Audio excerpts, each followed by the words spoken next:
This is The Steam Room on GaySA Radio, brought to you by the South African National Department of Health's Phila Project.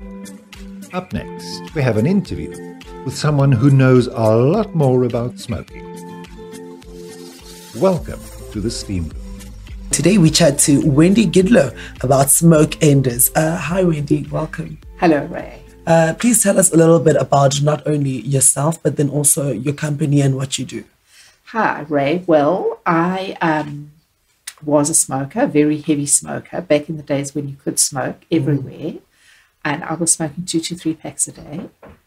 And I wanted to have children, I wanted to become pregnant and have babies. So I went along to smoke enders, and it worked. So I really believe in it. And here I am today. I am smoking in South Africa. And a bit about smoke enders. It was started many, many years ago in Canada. It's a program that addresses all of the aspects of smoking. So we don't only deal with the nicotine addiction or the behavioral aspects. We deal with the whole of the smoking. Very complex behavior.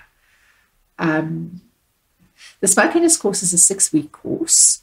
During that 6 weeks, the smoker actually continues to smoke while they become weaned off of the actual physical addiction. We help their body on a physiological level to recover from all the years of abuse through smoking. We also deal with the habit or the behavioral aspects of smoking, as well as the emotional and psychological attachment to the cigarettes. And what are some of these habits or these attachments to smoking? Well, smokers use cigarettes to reward themselves, to motivate themselves. They use cigarettes when they're angry to suppress emotions. They use cigarettes as company. There's a very, very strong emotional attachment to cigarettes. Could these be one of the reasons why they start to smoke to begin with? No, I think the reason why people start to smoke, there's a few reasons. I think firstly, ignorance. Oh. Very much so. But also peer pressure, the feeling of socially fitting in, wanting to fit in socially. But the main reason why people start smoking is because they're already addicted, because they had smoking parents or smoking grandparents who used to smoke around them. And so even as little infants and young children, people used to smoke people used to take in secondhand smoke, and they have actually become addicted.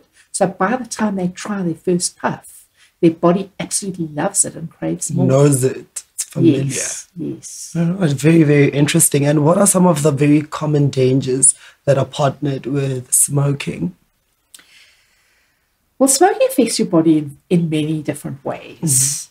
Every time you light a cigarette, your central nervous system sends out an alarm response to the body, which reacts by going into fight or flight syndrome.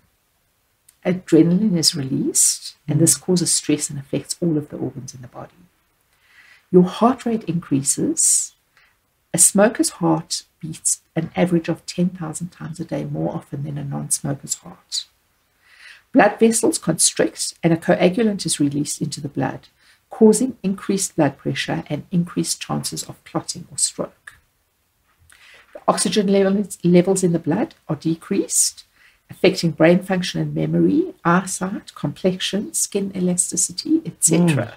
By the time you're a mature adult, you're tired just because of... Absolutely. Can smoking affect a man's sexual health? Well, smoking does, in fact, research has found that smoking does, in fact, affects a man's sexual performance. It decreases sexual desire, erectile performance, and sexual satisfaction. This is because of two of the effects that smoking has. The first one is that nicotine affects hormone levels, particularly testosterone.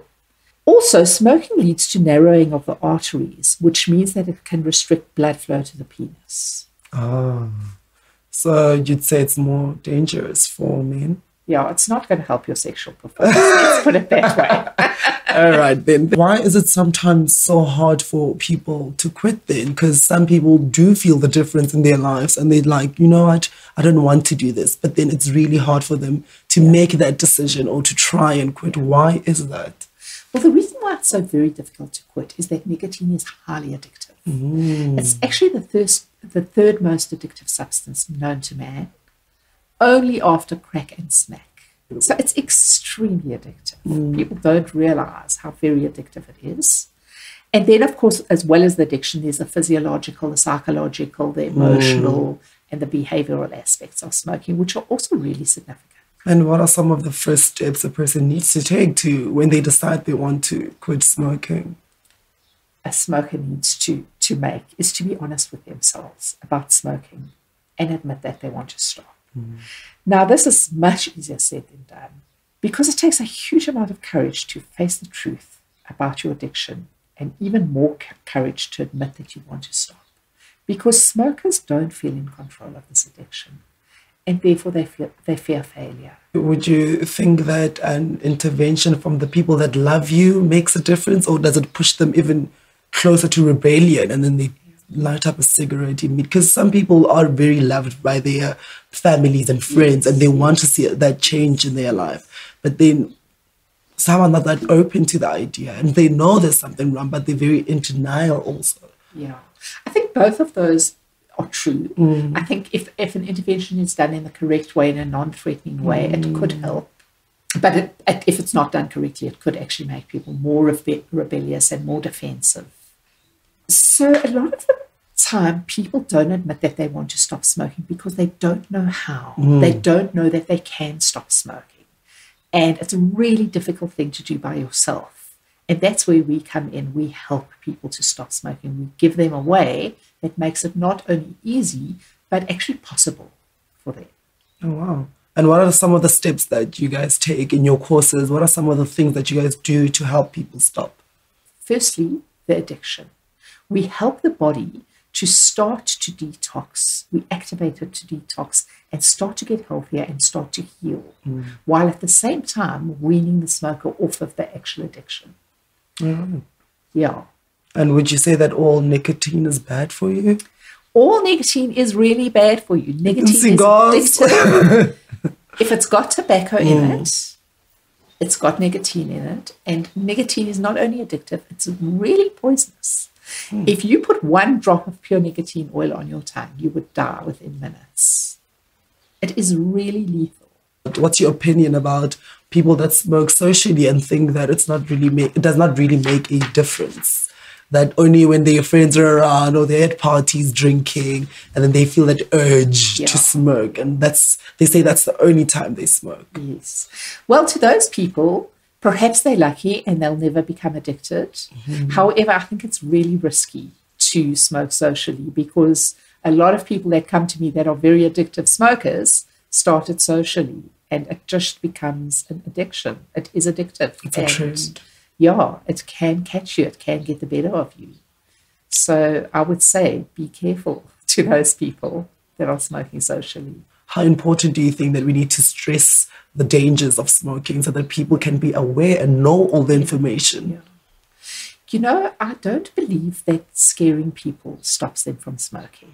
In fact, when people get scared, they actually want to smoke more to quell their fear. How does that work? So I think perhaps education on a school level, but proper education as opposed to fear, explaining the facts really, rather than scaring people. I think that would work.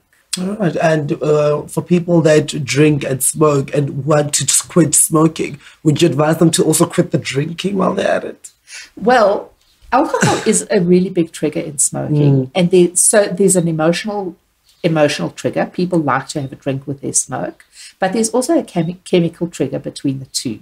So it's very important to separate the trigger of alcohol from cigarettes. And on the course, we do that over a 4-week period where you are allowed to smoke and you're allowed to drink, but not at the same time. Oh. so that those two triggers are separated, so that by the time you start smoking, you know how to drink without smoking. You've been doing it for 4 weeks. They get to have a drink while in the process. Yes. GaySA Radio, where you are family. This is Red. Today we were chatting to Wendy Gidlow from Smoke Enders. This is the Steam Room with Max, and you're listening to GaySA Radio, where you are family, as we talk about smoking and the effects it has on sexual health.